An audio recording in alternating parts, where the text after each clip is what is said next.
Берметтенен адам Кепухи бич пляжында жетелешип басып жүрөт. Тапчкаларын колуна кармашып алып, толкундар чоң болгон үчүн сууга түшкөнгө болбойт экен. Ошол үчүн жөн гана басып эс алып жүрүшөт.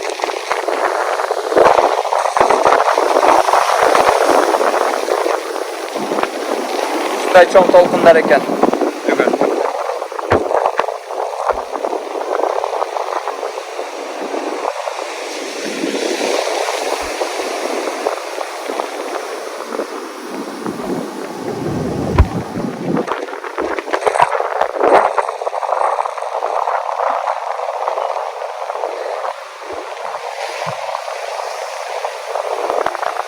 Эки метрден бийик толкундар тетиги алыста көрүнүп аткан. 2 метрден бийик башталып, аягында мондай көбүк менен бүтүп атат.